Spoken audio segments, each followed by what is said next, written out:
I stood in my kitchen, the phone still pressed against my ear, though the line had long gone dead. The smell of burnt coffee filled the room, sharp and bitter, matching the ache spreading through my chest. My grandson's words echoed in the silence like a curse I couldn't take back. Grandma's at a motel, with 5 men. For 50 years, I'd known Lydia's voice better than my own heartbeat. And now, for the first time, I didn't know her at all. The house that once held laughter felt hollow, the clock ticking too loud, as if counting down to the moment I realized the truth might destroy us both.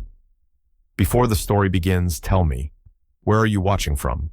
I hope your day's gentle and calm. Please like, subscribe, and let's start our story together. Harold West's morning began the same way it always did, quiet, predictable, and built around small rituals that kept him anchored. The smell of percolating coffee filled the kitchen, mingling with the soft tick of the wall clock. Outside, a Nebraska summer breeze rustled the maple leaves, sunlight catching the dust motes that floated in the air. Harold sat at the table, reading the local paper, glasses perched low on his nose. 50 years of marriage had trained him to expect Lydia's gentle hum from the garden by now, but the house was unusually still. The phone rang, shattering the calm. He frowned at the screen. Ethan. His grandson rarely called this early. "Hey, buddy," Harold said, voice warm, the way it always was when he talked to the boy. But Ethan's tone wasn't playful. It was sharp with panic. Grandma's at a motel, with 5 men. The words hung in the air, disjointed and unbelievable. For a moment, Harold thought he'd misheard. "What did you say?" he asked, slower this time. I saw her car," Ethan stammered. "My friend's mom said she saw her at the Redland Motor Inn. She was with some guys. I thought you should know." A chill ran through Harold's chest. His hand jerked, coffee spilling over a stack of unpaid bills, staining them brown.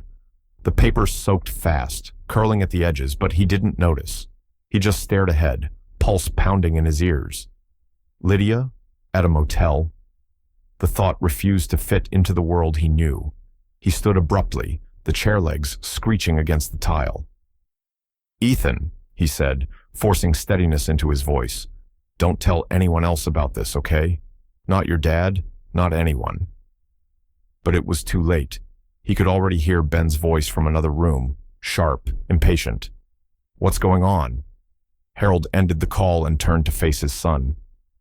"Ethan said Lydia's at a motel, with men." The words tasted wrong, even as he said them. Ben folded his arms, expression tightening.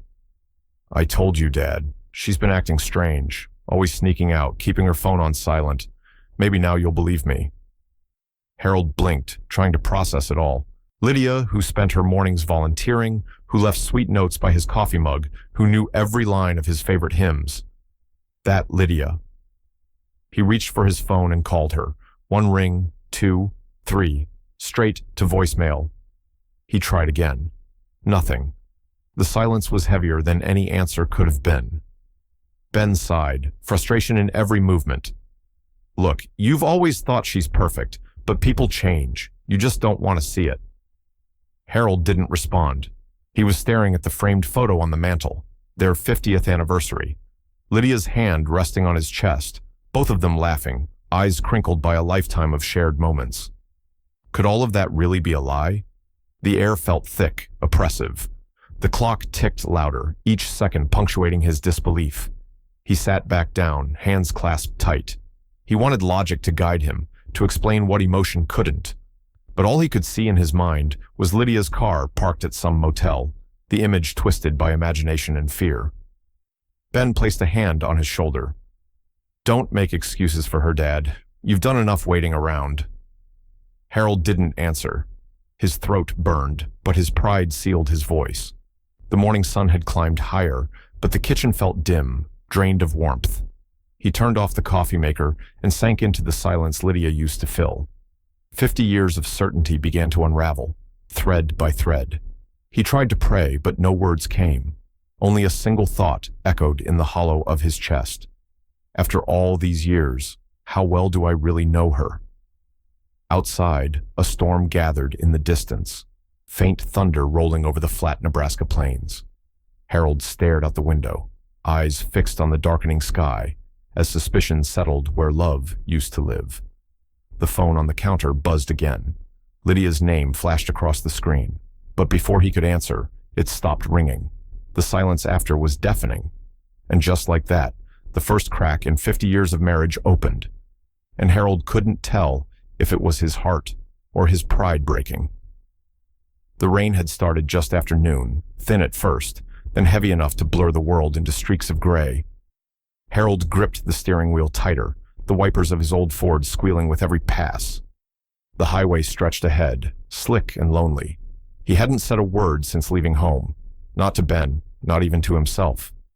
The only sound was the steady groan of the engine and the rain's relentless drumming on the windshield. He told himself he just wanted to see for sure, to find some rational explanation before his mind went too far. But deep down, he knew he was chasing proof of what he already feared. The Redland Motor Inn appeared through the mist, like something half forgotten.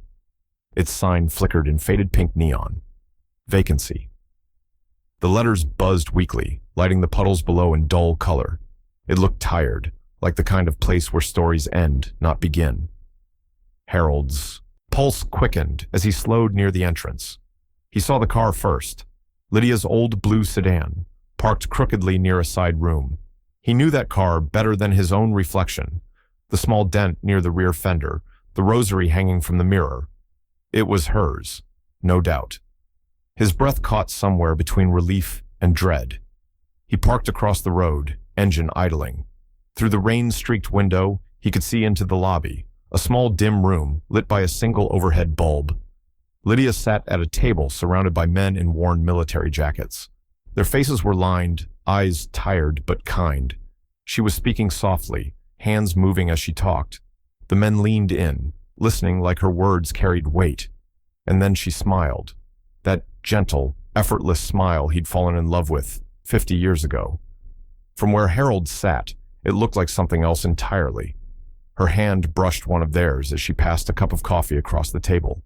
The gesture was innocent, but it stung him like betrayal.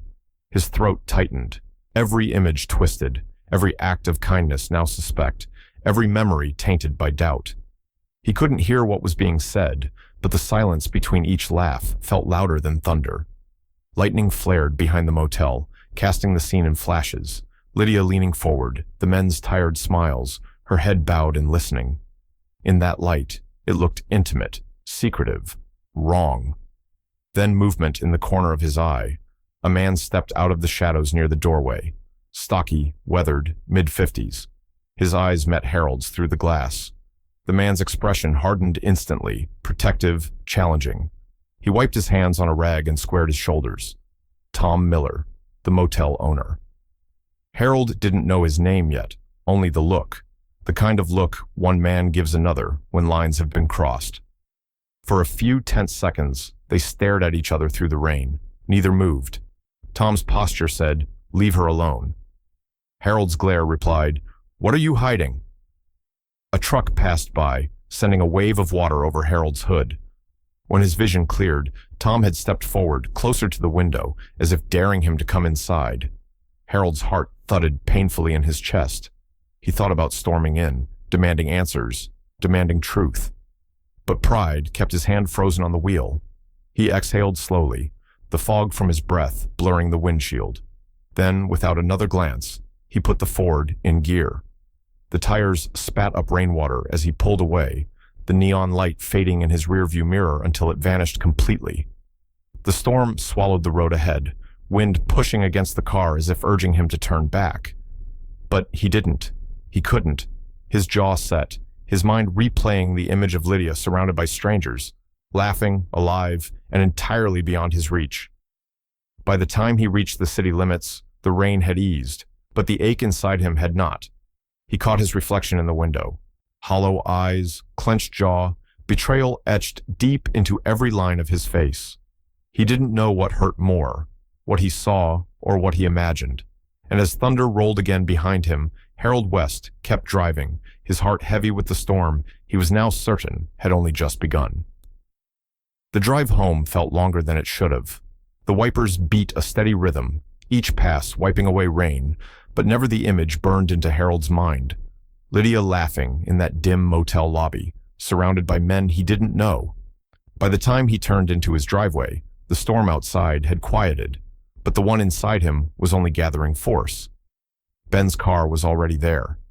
The house glowed dimly through the front windows, a place that had once felt like sanctuary. Tonight, it felt like a stranger's home. Harold stepped inside without speaking, water dripping from his coat onto the hardwood.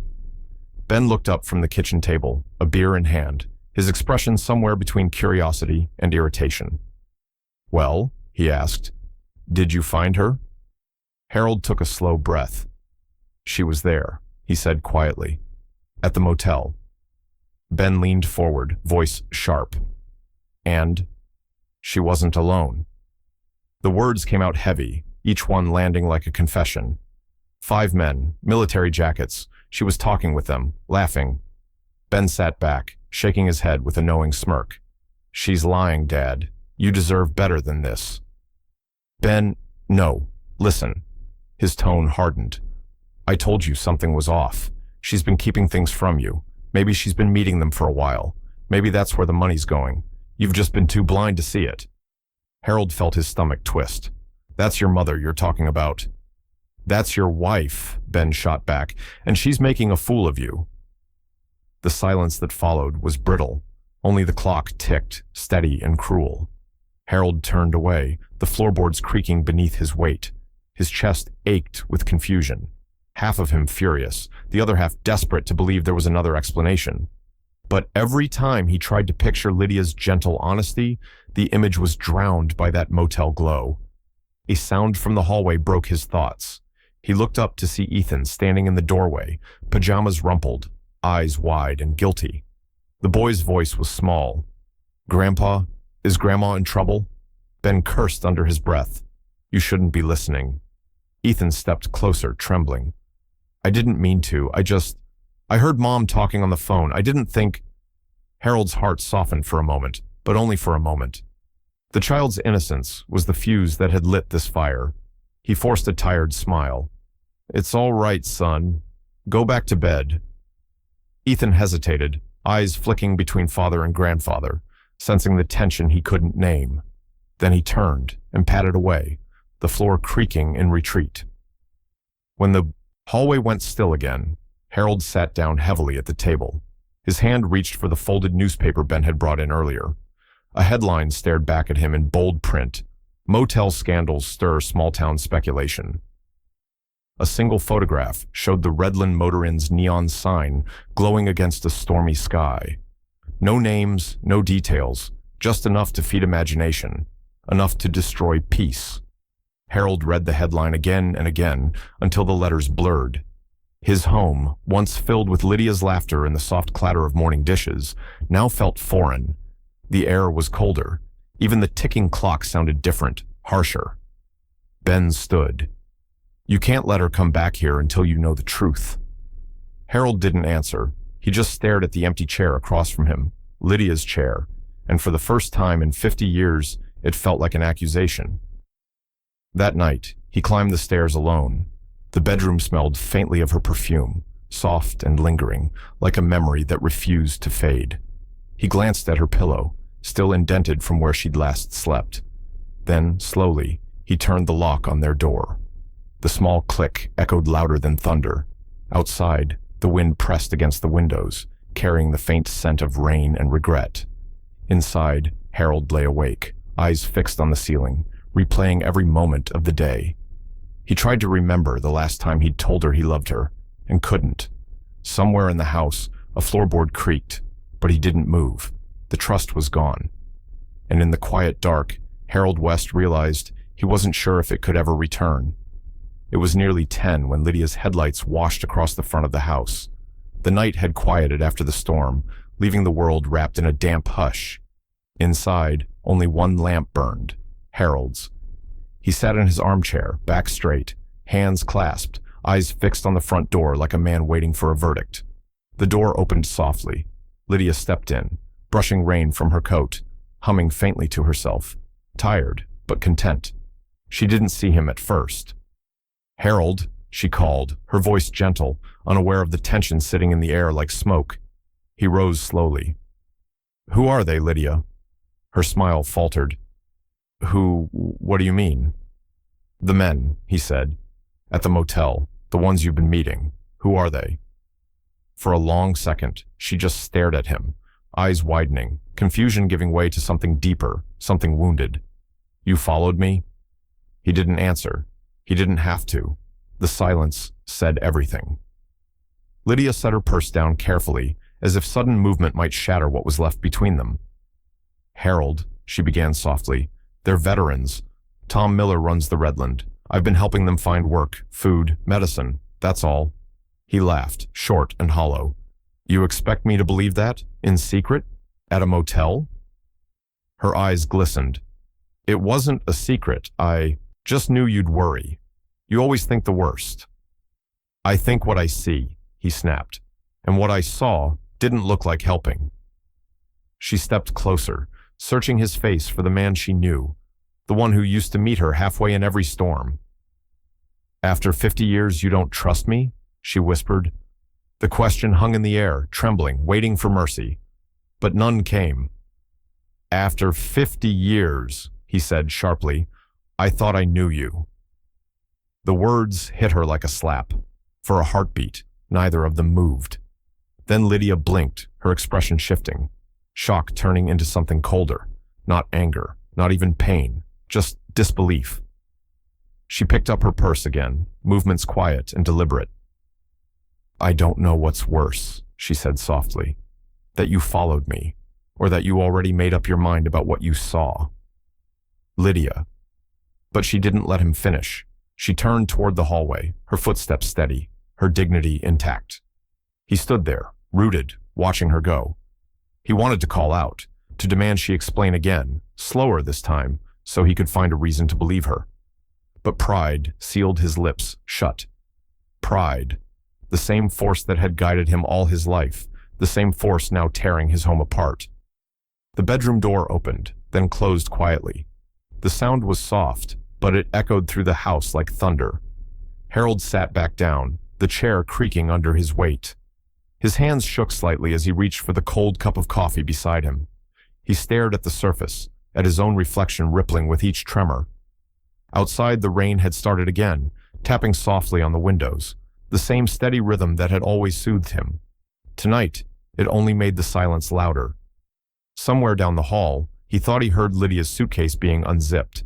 He didn't move, didn't speak, and in that stillness, he realized that love hadn't died in one violent blow. It was slipping away quietly, step by step, carried off by disbelief. It started as a whisper, the kind that slithered through a town, like wind under a door. One person said they saw Lydia West's car parked at the Redland Motor Inn. Another swore she'd been meeting men there more than once. Within days, what began as curiosity turned into quiet cruelty. Small-town decency gave way to hushed gossip, traded over coffee cups and checkout counters. By midweek, everyone had an opinion. The West family's 50-year marriage, once the pride of their church circle, became a story dissected between neighbors. Each retelling added a layer of poison. At McAllister and Cogen, Ben West sat in his office, phone pressed to his ear. "I told my dad," he said flatly, voice low but laced with satisfaction. He saw it himself.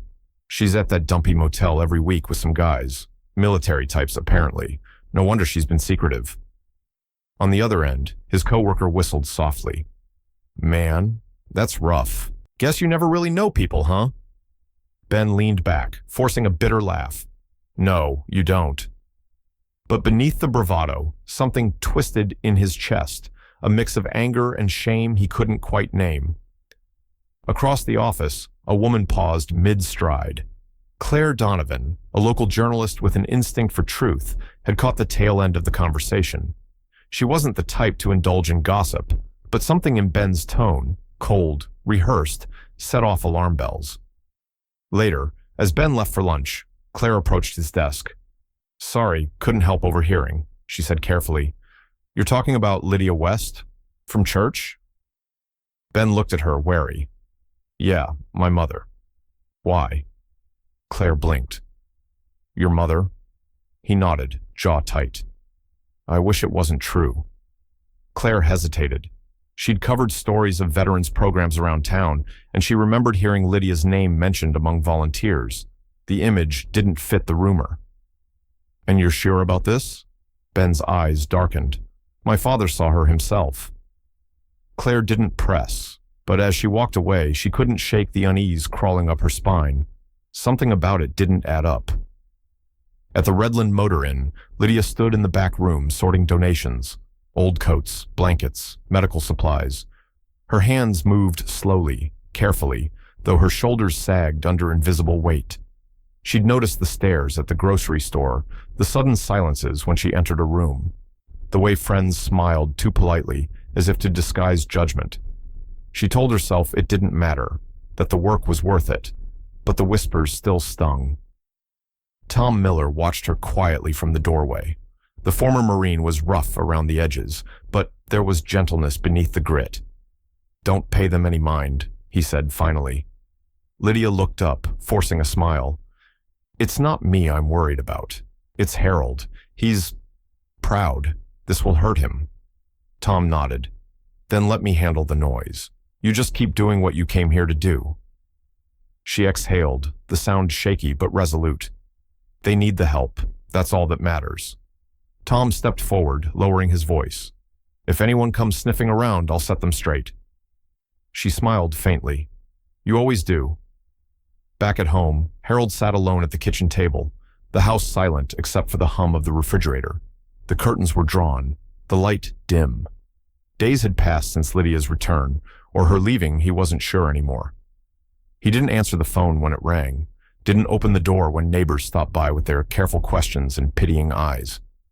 He stared at the cold plate of food in front of him. The bitterness inside him had turned quiet now, like coals cooling after a fire. But it hadn't gone out. It burned beneath the surface, slow, steady, unforgiving. A newspaper lay folded beside him. On the back page, a small opinion. Column mentioned rising moral decay and questionable gatherings at local motels. No names, no proof. But Harold read it twice, jaw tightening with every word. He didn't need the names. He could fill them in himself. Outside, the neighborhood lights flickered on one by one. The world went on, but the West home stayed dark. Across town, in her small apartment above the newsroom, Claire Donovan pinned a new note to her corkboard. Redland Motor Inn. Investigate. She sat back in her chair, staring at it. The story didn't feel like scandal. It felt like misunderstanding, or worse, injustice. Claire didn't know yet what she'd find, but she knew one thing for certain. Something about this rumor was wrong, and she wasn't about to let it grow unchecked. The road to the Redland Motor Inn cut through the outskirts of town, a narrow strip of asphalt bordered by quiet fields and half-broken fences. Claire Donovan drove with her window cracked open, cold October air pushing in, carrying the smell of wet leaves. She'd been a reporter for 12 years, long enough to know when a story felt off, and this one didn't feel like gossip. It felt like a wound that needed cleaning. The motel came into view just past a bend, the same faded neon sign flickering weakly against the gray afternoon sky. Claire parked near the office and stepped out, notepad in hand. The building looked tired but cared for, its walls freshly painted, flower pots placed neatly along the walkway. This wasn't the scene of a scandal. It was the kind of place people forgot existed. Inside the lobby, a man stood behind the counter, broad-shouldered with a Marine's posture and eyes that didn't miss much. He looked up as the door chimed. "Afternoon," he said, voice rough, measured. "Hi, Tom Miller, right?" Claire extended a hand. "Claire Donovan, Omaha Chronicle. I wanted to ask a few questions about the veterans who—" Tom's expression changed instantly, polite neutrality, hardening into defense. "We don't need press," he said flatly. "Whatever you're selling, we're not interested." "I'm not here for a headline," Claire replied, keeping her tone steady. "I'm here about Lydia West." The room shifted.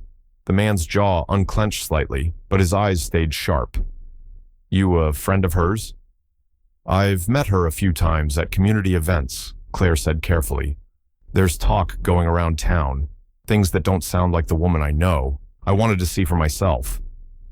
Tom studied her for a long moment, the silence thick. Then he sighed, pushing himself away from the counter. You reporters never stop till you see it with your own eyes, huh? Not the good ones, she said. He almost smiled at that. Almost. Come with me, he muttered, grabbing a key from the hook. Claire followed him through a narrow hallway that smelled faintly of detergent and old coffee. The floors creaked, the hum of an ancient vending machine echoing down the corridor. Tom unlocked a door near the back and pushed it open. What she saw inside stopped her cold. The small room was lined with simple cots, each neatly made with folded blankets. A metal shelf held boxes of canned food, medicine bottles, and worn paperbacks. Along the far wall, notebook pages were pinned in rows, handwriting looping across them in blue ink, Lydia's handwriting. Claire stepped closer, scanning the notes, names, ages, military units. Some were followed by short paragraphs. PTSD, needs work placement. Sleeping better after meds. Finds peace in painting. Every line radiated care, quiet devotion. She's been doing this for years, Tom said, his voice soft now. Feeds them, gives them medicine, helps them find jobs. Never takes a dime, not once. Claire turned, her throat tightening. Why keep it a secret? He shrugged. These guys don't like attention. And Lydia, she said her husband wouldn't understand, said he'd think she was being reckless. Maybe she was right. The words landed heavy. Claire traced a finger over one of the pages pinned to the wall, a list of prescriptions written with precision, followed by a note. Hope is medicine, too. For a moment, the whole ugly rumor unraveled in her mind. The motel, the men, the secrecy. Every assumption born from ignorance, every whispered word that had poisoned a good woman's name. She's not hiding shame, Claire murmured. She's hiding compassion. Tom nodded. Yeah, but truth doesn't travel as fast as gossip. She glanced back at the door, the faint hum of rain outside. It will now. Tom's eyes met hers, guarded but trusting. If you tell it right. Claire took a slow breath, committing every detail to memory. The smell of antiseptic, the names on the walls, the quiet dignity in that hidden room. Outside, thunder rumbled somewhere distant, but sunlight had begun to press through the clouds, weak, hesitant, yet undeniably there. And as she stepped out of the motel, notebook in hand, Claire Donovan knew the story she was about to write wouldn't just clear a name. It would rebuild it. The mail came late that Thursday, a thin stack of envelopes that Harold barely looked at as he gathered them from the box. Most were bills, a few circulars, the usual noise of daily life. But one envelope stood out. No return address. Just his name, written in neat, deliberate handwriting. He turned it over twice before opening it. The paper inside was folded cleanly, the edges crisp. When he unfolded it, a few slips fluttered out. Motel receipts, donation records, handwritten notes. His eyes caught on one detail immediately. Lydia West, scrawled across each line in her careful, steady hand. The first receipt was dated months ago. Payments for food, room supplies, medical items. Another showed a donation made to a veterans relief fund. Then came a list of names, people he didn't recognize, with small annotations beside them. Diabetic, needs medication, sleeping better. Her handwriting, her compassion, laid bare. Harold sank into the kitchen chair, the pages trembling in his hands. For a long time, he just stared. The air seemed to thin around him. He remembered every accusation he'd thrown, every silence that had filled their home since that night. She wasn't hiding betrayal, he realized. She was hiding kindness. But even as understanding dawned, something heavier followed. Shame. A weight that pressed against his chest until it hurt to breathe. The next morning, Harold drove to the local bank where Lydia had kept her small personal account for years. He hadn't planned to. He just needed confirmation, something to hold on to. The teller, a kind woman named Marcy, who'd known them both forever, looked up when he approached the counter. "Morning, Mr. West. How's Lydia?" Harold's throat tightened. "That's what I'm here to ask." She blinked, unsure what he meant, but typed something into her screen. "Looks like she's been making regular withdrawals. Cash, mostly, small amounts, every week or so." He nodded faintly. "Any idea what for?" Marcy smiled gently. She said it was for medical expenses, helping veterans who couldn't afford treatment. She's been doing that for years. Harold's hand trembled as he gripped the counter. "She told you that?" "She told everyone but you, I think." The words hit harder than he expected. Shame burned through him, cold and deep. He forced a tight smile, thanked her, and walked out to his truck without feeling the ground under his feet. Inside the cab, he sat motionless, staring at the steering wheel. Outside, life moved on, cars passing, people talking, unaware that a man's whole world had just shifted. He thought back to every moment he'd dismissed, every excuse he'd made to not notice her goodness. Lydia packing lunches for the church drive. Lydia visiting old friends on Sundays. Lydia's tired eyes when she came home late, but still asked about his day. All the small things he'd mistaken for distance were actually devotion. He'd accused her of deceit when she'd only been giving, quietly, humbly, the way she always had. His vision blurred. He leaned forward, elbows on the steering wheel, and covered his face with his hands. For the first time in years, Harold West cried, not from anger, but from the awful clarity that comes when pride finally collapses. He didn't hear the knock at first, soft, hesitant, then again. "Grandpa?" Ethan's small voice broke through the quiet. The boy stood outside the truck, backpack slung over one shoulder, worry in his eyes. Harold rolled down the window, wiping his face quickly. "Hey, kiddo," he said, his voice rough. Ethan frowned. "Are you okay?" Harold looked at him. Really looked. And something in the boy's expression, so open and trusting, undid him all over again. "I think," he swallowed hard, the words catching in his throat. "I think I made a mistake." Ethan climbed into the passenger seat without asking questions, sitting beside him in silence. The rain began again, soft against the windshield. Harold stared out into it, the paper still on his lap, Lydia's name written across every page, her truth staring back at him, undeniable and pure. Sunday morning broke quiet and golden over Omaha. The town stirred slowly, coffee brewing, church bells ringing in the distance, but the heartbeat of gossip had gone still. The Omaha Chronicle had dropped a story that morning, and before the first pot of coffee was finished, everyone had read it. The Motel Angel, one woman's mission to shelter veterans. Claire Donovan's byline sat beneath the headline. Her article was written with the kind of grace that made people pause before speaking. A voice steady, reverent, free of accusation. She didn't name Lydia West. She didn't have to. Every line painted the picture of a woman whose compassion had outgrown her means, who had taken a forgotten corner of town and turned it into refuge. She described the Redland Motor Inn as a place where hope sleeps warm for the first time in years. She told of cots lined neatly in a back room, of medicine quietly purchased, of a widow who spent her days feeding the hungry and her nights worrying she hadn't done enough. In a single morning, the story spread further than any rumor ever had. At the hardware store, where Ben West stood restocking shelves, two customers whispered near the counter, holding open newspapers. "It's her," one said softly. "It has to be Lydia West."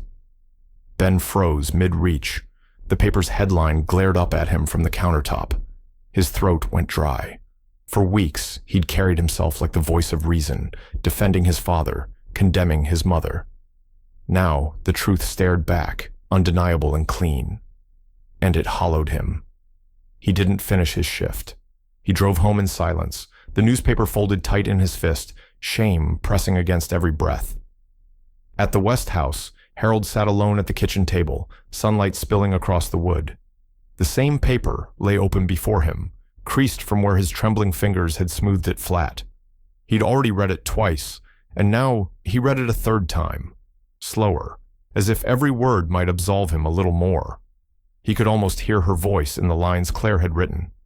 She never took credit, never asked for thanks, only continued, day after day, believing that kindness, not recognition, heals the world. His hand covered his mouth as a sound escaped him, part laugh, part sob. She saved them, he murmured, voice breaking. She was saving them all along. Across from him, Ethan sat quietly, watching. He'd never seen his grandfather cry before. "I'm sorry," the boy said softly. "If I hadn't said anything." Harold shook his head. "No, son. You told the truth as you knew it. I was the one who didn't want to see what was real." Ben arrived moments later, the door creaking open on its old hinges. He didn't speak at first. He just stood there, newspaper still clutched in his hand, eyes rimmed red. Harold looked up at him, years of unspoken tension hanging between them. "I was wrong," Ben said finally. His voice cracked under the weight of it. "About Mom, about everything." Harold nodded slowly. "So was I." No one spoke for a long while after that. The clock ticked. The house, for so long cold with silence, began to breathe again. Harold's gaze drifted back to the paper, the words blurring behind tears that refused to stay hidden. Lydia's face filled his memory, her gentle laugh, the way she'd always seen light where he saw nothing but rules and numbers. He folded the article carefully, sliding it into his jacket pocket as though it were something sacred. When he rose, the decision had already been made. "I'm going to see her," he said quietly. "Not to ask, not to accuse, just to listen." Ethan looked up. "What will you say?" Harold managed a faint smile. "I'll start with, I'm sorry." He stepped outside into the cool air, the distant hum of life carrying through the streets. Behind him, the house was still, the morning sun inching higher. And somewhere, miles away, a woman he once doubted was finally being seen for who she truly was. The old Ford rumbled down Highway 75 like a confession on wheels. The October air was brittle and cold, and every mile Harold drove felt like peeling back another layer of pride. The newspaper sat folded on the passenger seat. Lydia's story circled in ink from where he'd underlined the lines he couldn't stop rereading. She gave without name, without recognition, only heart. He kept one hand on the wheel, the other gripping that paper like it was a lifeline. For weeks, he had lived in silence, the kind that hums louder than any argument. But today, he wasn't driving to confront or accuse. He was driving toward understanding, however late it had come. The sun hung low, amber light brushing the flat fields that flanked the road. Every familiar landmark, the water tower, the church, the diner with the flickering sign, passed like ghosts of another life. When he finally saw the Redland Motor Inn appear on the horizon, his chest tightened. It looked different now. The last time he'd seen it, the place had felt like sin, dim, secretive, soaked in rain and jealousy. But today, under the sharp blue sky, it pulsed with quiet purpose. The once faded walls had been scrubbed clean, the neon sign repaired, glowing steady. Two men stood by the railing laughing as they unloaded crates of canned food. Another swept the walkway humming a tune. These were Lydia's 5 men, the ghosts he'd made into villains. As Harold pulled into the parking lot, the men looked up, offering casual waves, the kind given to strangers, not knowing that the stranger in the truck had once judged the woman who'd saved them. He nodded back stiffly, the guilt tightening his throat. He stepped out, the gravel crunching beneath his boots. The air smelled faintly of soap and coffee, signs of order, of life being rebuilt. Every sound here carried weight, a hammer tapping wood, a kettle whistling inside. Tom Miller emerged from the office doorway, wiping his hands on a rag. His expression shifted from recognition to guarded neutrality. The last time they'd locked eyes, Harold had been the intruder watching from the storm. "Morning," Tom said evenly, his voice gravelly but calm. "Morning," Harold replied, removing his hat. "Name's Harold West." "I know," Tom said. "What brings you back here?" Harold hesitated. The words were heavier than he expected. "I'm looking for my wife." Tom's shoulders tensed slightly, but there was no hostility in his tone, only a quiet caution. She's out back, helping set up the new storeroom. She doesn't know you're coming. I know, Harold said softly, but I think it's time she did. Tom studied him for a long moment, then nodded. All right, but take it slow. She's been through enough noise from this town. Harold managed a faint smile. So have I. Tom gestured toward the side path that led behind the motel, gravel crunching underfoot as Harold followed. His pulse thudded steady in his ears. Around the corner, he stopped. Lydia stood near a table set up beneath a wide awning, her hands busy sorting medical kits. The light hit her hair just so, turning silver into gold. She moved with the same quiet focus she always had, steady, deliberate, graceful. For a long moment, Harold simply watched her, unable to speak. Every ounce of guilt he carried gathered into his chest until it nearly broke him. Then Lydia looked up. She froze, her hand still on the edge of a box. The distance between them felt heavier than miles. Harold, she said quietly. Not angry, not surprised, just cautious. He took off his hat again, holding it against his chest. Lydia. Her expression was unreadable, though a flicker of pain crossed her eyes. You shouldn't have come. He nodded, swallowing hard. You're probably right. He took a breath, voice trembling. But I came to understand. The wind shifted, between them, carrying the faint sound of laughter from inside, the veterans talking, the sound of life she had built without him. Lydia's gaze softened, but her guard didn't drop. Understanding's a start, she said quietly. He nodded again, unable to say more. Behind her, the afternoon sun caught the motel's windows, casting reflections that shimmered across the pavement.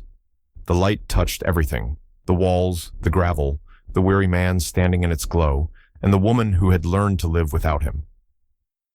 And for the first time in months, Harold West didn't look away. The room was small, barely wide enough for the folding tables and supply boxes stacked neatly against the walls.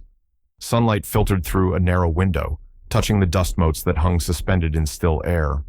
Harold stepped inside slowly, hat in hand, unsure if he belonged there. The air carried a faint mix of coffee, soap, and the metallic scent of old pipes. Lydia stood near the far wall, her back turned as she organized a row of pill bottles. She didn't speak, didn't even turn. Harold hesitated, the silence between them stretching wide, not angry, not cold, just fragile. I read the article, he began, voice low, about the motel, about you. Lydia paused. So, now you believe the paper? He swallowed hard. No, I believe you. I just needed to see it for myself. She turned then, finally facing him. Her eyes were steady, unreadable, the same eyes that had once softened every hard part of his world. You shouldn't have had to read it to know the truth, Harold. He nodded, guilt carving deep lines into his face. You're right. For a long moment, neither spoke. Only the faint hum of the motel heater filled the silence. Then Lydia sighed, motioning for him to sit. He obeyed, his hands clasped tightly between his knees like a boy waiting for discipline. I met Tom and the others last winter, she said quietly. One of the men, Paul, used to attend our church years ago. He came by the grocery store one evening, said he'd been sleeping in his truck since his discharge. I bought him a meal, listened. That's how it started. One man led to 5. Then 5 became more. Her eyes flicked toward the wall where lists of names and notes were pinned in careful rows. They needed medicine, heat, food, things no one else was willing to provide. So, we used this place. Tom kept the rooms cheap, and I helped with what I could. Harold's throat tightened. Why didn't you tell me? She exhaled, the answer carried in the breath. Because I knew you'd stop me. He winced at the honesty, his chest hollowing out. Stop you. You've always been protective. You'd say it was dangerous, irresponsible. Maybe it was, she admitted. But they trusted me, and if anyone had found out too soon, if the wrong kind of attention came, they would have lost everything. So I kept quiet. Harold's defenses, already fragile, finally gave way. His shoulders sank as years of composure fractured in a single breath. "I thought you were lying to me," he said, voice trembling. "I thought you'd found someone else." Lydia's expression softened, but she didn't step closer. "And that's what you saw when you looked at me. Not love, guilt. That must have hurt." He nodded, his voice cracking. "It did, but not half as much as knowing what I did to you in return." Tears filled his eyes, slow, reluctant, decades late. "I lost faith not in you," he whispered, "but in myself. Somewhere along the way, I forgot what trust was supposed to look like." Lydia didn't rush to comfort him. She just stood there, absorbing every word. Forgiveness wasn't a quick gesture for her. It was something earned in silence. When he finally looked up, she met his gaze evenly. "I don't know what to say to that, Harold." "You don't have to," he replied. "I just needed to say it." The quiet settled again, but it felt different now. Not empty, but mending. Lydia turned back to the boxes and picked up a clipboard. "If you're staying, you can start by tightening those pipes under the sink," she said softly. Harold blinked, surprised. "You'll let me help?" "Just for today." He nodded, rising to his feet. He knelt by the sink, hands working clumsily at first, then steadying with purpose. Lydia moved around him, wordless but present, the rhythm of her work filling the space like a fragile heartbeat. Outside, the sound of distant laughter drifted through the open window.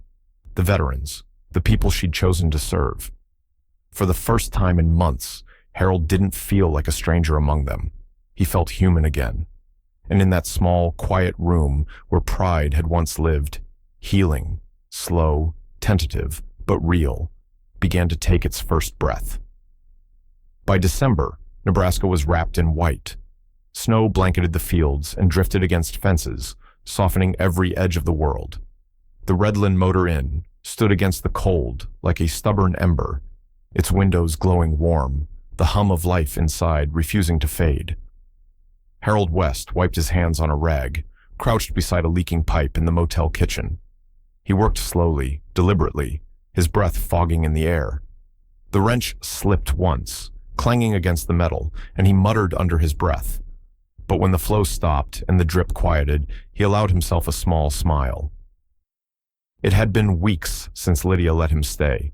At first, she barely spoke to him, except to give quiet instructions, what needed fixing, what needed cleaning.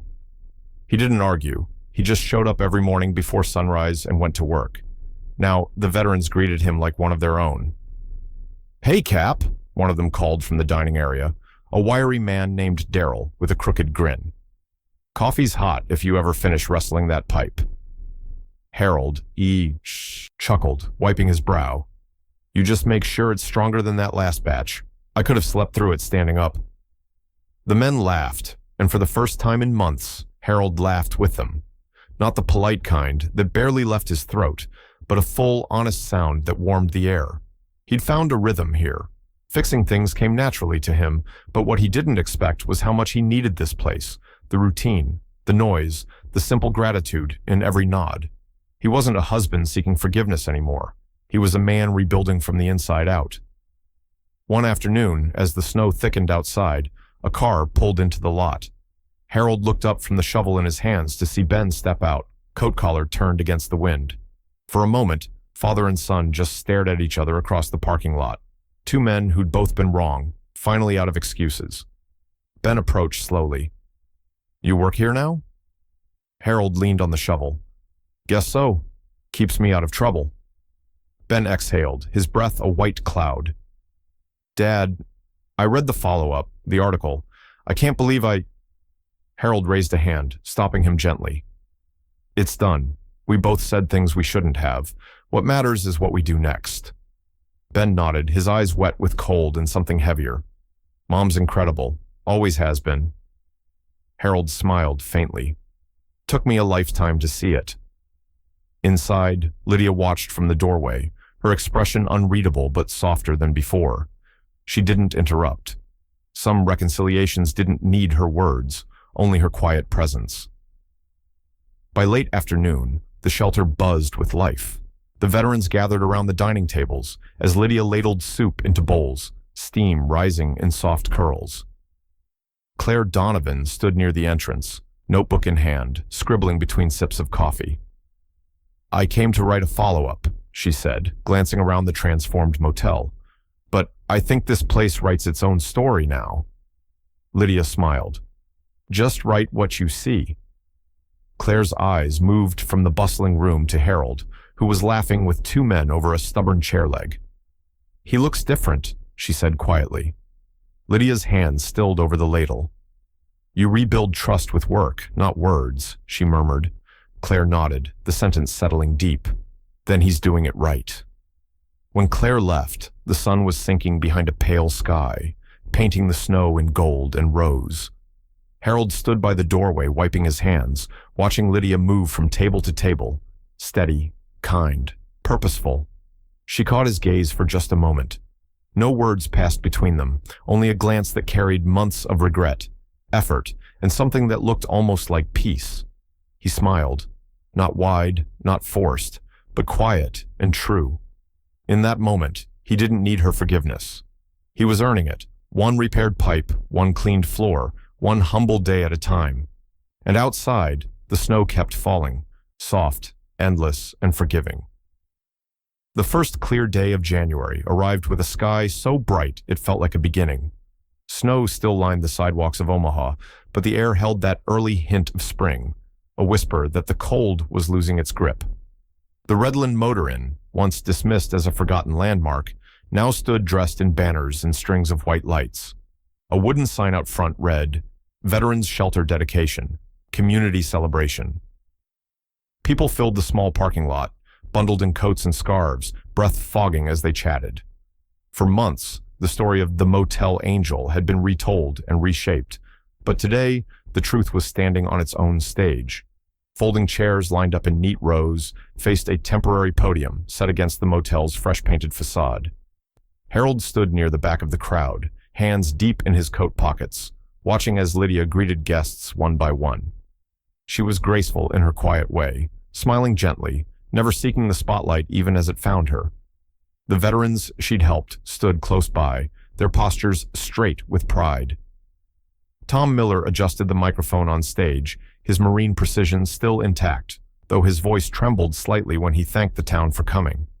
When Lydia's name was called, the applause was instant and loud, not just polite appreciation, but something deeper, something like gratitude. She hesitated before stepping forward, eyes flicking briefly toward Harold, who gave her a small nod. She didn't want this moment. That much was clear. Lydia West had never worked for recognition. She'd worked for quiet salvation. Still, she approached the podium, the crowd waiting, expecting words she wasn't ready to give. Tom leaned toward the microphone. "Mrs. West, would you like to say a few words?" Lydia shook her head gently. "No, thank you," she said, her voice barely carrying over the wind. "The work speaks for itself." A murmur of surprise moved through the crowd, but before the silence could stretch too long, Harold began walking toward the stage. Each step felt heavier than it should, yet lighter than the guilt he'd carried for months. He climbed the small steps, nodded to Tom, and turned to face the audience. He didn't have a speech, just truth, raw, plain, and long overdue. "For a long time," he began, his voice firm but quiet, "I thought love was something you protected by control, that trust was earned through order and certainty." He paused, looking down briefly before meeting their eyes again. "But I was wrong." The crowd stilled, breaths visible in the cold air. "I mistook kindness for betrayal," he said, each word deliberate, heavy. "And I let my pride speak louder than my heart. Don't do that. Don't let pride blind you to love." He turned slightly, looking at Lydia beside him. Her hands were folded, her expression calm but glistening at the edges. "This woman," he continued softly, "taught me what love really is. It's not about being right. It's about being willing to be wrong and still choosing grace." For a moment, there was no sound, only the faint hum of wind through the microphone. Then, as if a chord had been struck deep inside the crowd, applause began. Slow at first, then building, a thunderous, heartfelt wave that rolled through the winter air. Veterans stood, clapping hard. Townsfolk followed. Even the mayor wiped at his eyes, pretending it was the cold. Ben and Ethan stood near the front, both motionless. Ben's face was wet, though he didn't bother hiding it. He rested a hand on his son's shoulder. Ethan looked up at his grandfather on stage, his young face shining with something close to awe. Lydia turned to Harold, and in that look, a single silent moment, forgiveness passed between them. Not spoken, not performed, just felt. It wasn't complete, not yet, but it was real. Tom stepped back to the microphone, clearing his throat. "Let's give them both a hand," he said, his voice rough with emotion, "for building something that matters." As the applause swelled again, a small band began to play, soft guitar, slow violin, the kind of music that lifted warmth into cold air. Lydia reached for Harold's hand, hesitating for a fraction of a second before letting her fingers rest against his. He didn't grip too tightly this time. He simply held on, gently, like a man who'd learned what not to lose again. The music rose as their hands clasped, the winter sun breaking briefly through the clouds above the stage. The crowd stood watching, a town once quick to gossip, now witnessing something quieter, something holy, redemption in plain sight. The night after the dedication, the snow finally stopped. The streets of Omaha lay quiet, glazed in thin frost that shimmered under streetlights. The celebration at Redland had ended hours ago, but its warmth seemed to follow Harold and Lydia as they drove home together for the first time in months. The Ford's heater groaned softly, filling the silence between them. Lydia sat by the window, watching the lights drift past, storefronts, bare trees, the quiet glow of their neighborhood slowly coming into view. Harold glanced at her every few seconds, careful not to stare, afraid the moment might dissolve if he looked too long. When he turned down their street, the familiar outline of their home came into view, the porch light still working, snow piled neatly along the walkway. It looked almost the same, yet everything inside him knew it wasn't. He parked and turned off the engine. Neither of them moved at first. "Well," Lydia said quietly, voice gentle but unsure, "home again." Harold nodded. Home again. He stepped out, hurried around to open her door, something he hadn't done in years. She smiled faintly at the gesture but said nothing. The cold bit at their cheeks as they walked to the front door. When she stepped inside, the warmth of the house hit her, not just from the furnace, but from the small signs of care that hadn't been there before. The hall smelled faintly of lemon polish. The framed photographs on the wall, once dusty and uneven, had been cleaned and rehung in perfect alignment. Her eyes lingered on one in particular, their 50th anniversary photo. The glass had been cracked months ago during one of Harold's angrier nights, but now it had been replaced, the frame polished to a soft shine. Her throat tightened. "You fixed it," she said softly. He followed her gaze. Seemed wrong to keep something broken. The kitchen was warm and cluttered, the table set with mismatched plates, the air thick with the smell of slightly burnt potatoes. Harold moved quickly to the stove, embarrassed. "I was trying to make dinner. Didn't go quite how I planned." She lifted a lid from one of the pots. "Still burning potatoes?" she teased, a smile tugging at the corner of her lips. He chuckled, rubbing the back of his neck. "Still eating them," he replied. The line landed between them with a small, familiar warmth, the kind that used to fill their evenings before everything fell apart. Lydia pulled off her coat, hanging it neatly over the chair. Harold poured them both a glass of water, though his hands still shook slightly. They sat together, the candles flickering faintly on the table. The meal was simple, potatoes too crisp on the edges, overcooked green beans, and bread buttered too heavily, but Lydia ate without complaint. Every bite was a peace offering neither of them needed to name. After a while, Harold leaned back, studying her face. "It feels different," he said softly. "This house, like it's breathing again." She looked around. The walls, once cold with silence, now seemed to hum gently with life. "Maybe it's just us," she said. "Maybe we finally let the air back in." He smiled, the lines around his eyes deepening. "I missed this," he admitted, "just sitting, talking." You were never much for talking, she reminded him gently. He laughed. No, but I'm learning. The quiet that followed wasn't awkward anymore. It was comfortable, steady, the sound of two people relearning how to share space. After dinner, Lydia stood and began clearing the plates, but Harold stopped her, taking them from her hands. I've got it, he said. You've done enough work for one lifetime. She didn't argue. She just watched him. This man who had spent 50 years building walls and was now finally learning how to open doors. When he finished, he joined her by the window. Outside, the snow reflected the streetlight's glow, turning everything gold. Lydia rested her head lightly against his shoulder. Neither spoke. They didn't need to. The air between them was warmer now. Fragile, yes, but real. Somewhere in the distance, a church bell chimed, marking the hour. Time for once didn't feel like an enemy. Lydia's voice came quiet, almost a whisper. Feels like peace, doesn't it? Harold nodded. Yeah, like we finally earned it. She smiled, the faintest trace of tears in her eyes. Then let's not lose it again. He reached for her hand, their fingers interlacing with the easy familiarity of years reclaimed. For the first time in a long time, Harold West didn't feel haunted by what had been lost, only grateful for what was still left to rebuild. And somewhere between the laughter, the candlelight, and the scent of burnt potatoes, home began to feel like home again. The winter thaw came slow that year. Snow melted in rivulets down the sidewalks, revealing the brown grass beneath, and the air carried the faint smell of wet earth, the scent of things beginning again. Harold stood outside his old workshop, the small brick building at the edge of town where he'd spent half his life, fixing engines and filing tax receipts after retirement. Now it sat empty. Dust coated the workbenches, and the faint ghost of oil lingered in the air. For years, this place had been his refuge, the quiet corner, where he'd gone to think, to avoid, to pretend control was still his. But it wasn't what it once was. It was only a building now.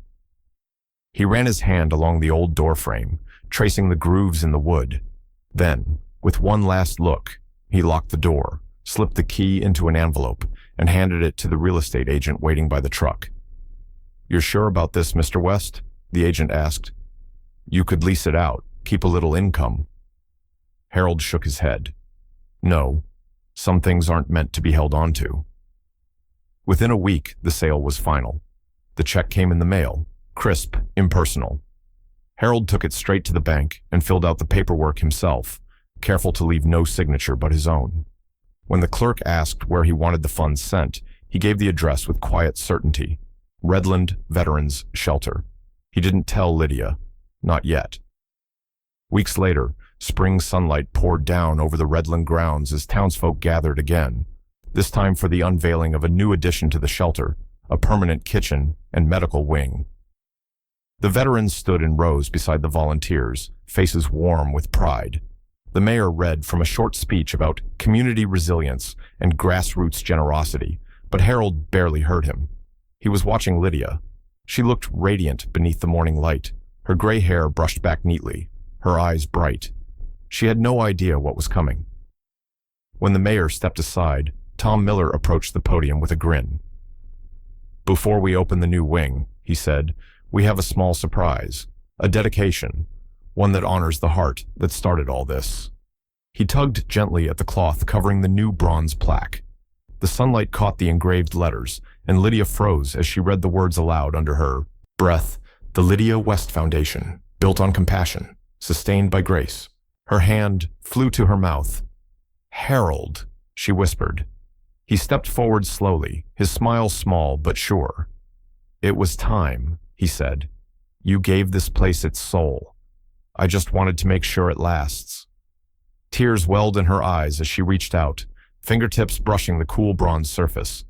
You sold the workshop. He nodded. Didn't need it anymore. Guess I finally found better work. A ripple of emotion passed through the crowd.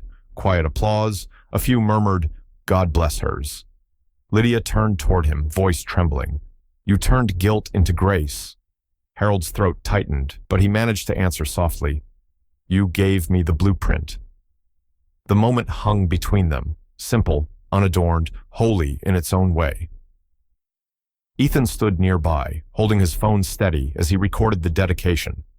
His school project was due the next week, a short video essay titled "What Forgiveness Builds."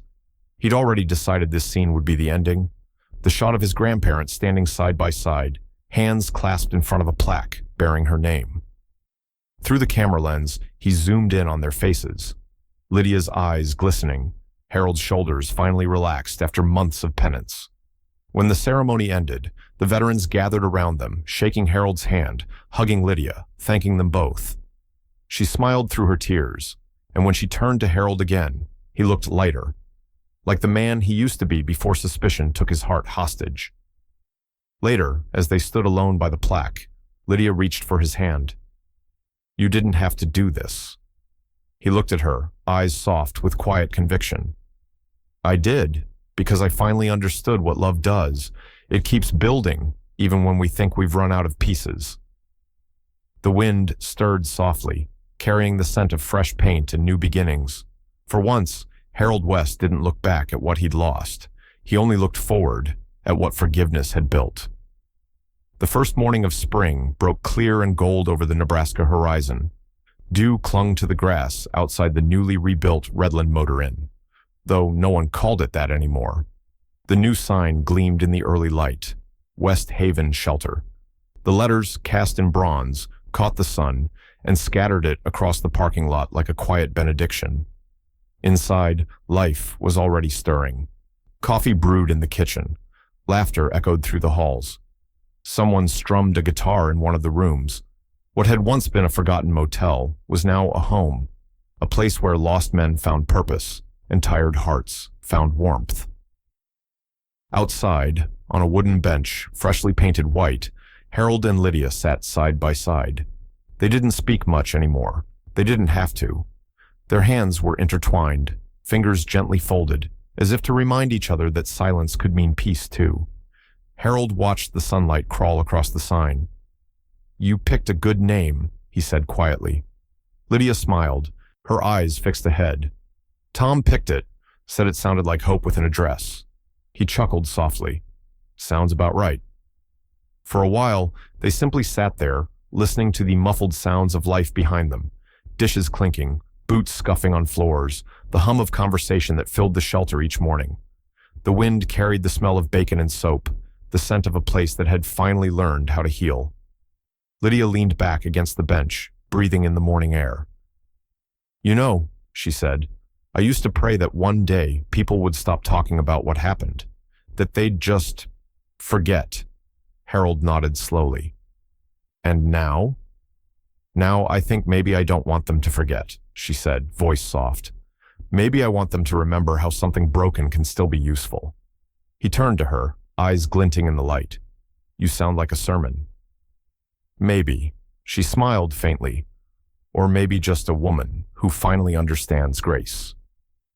Through the open door behind them, Ethan's laughter rang out, bright and unguarded. He was helping Tom hang photos along the hallway wall, his small hands careful, proud. Claire Donovan stood nearby, her camera raised, capturing it all.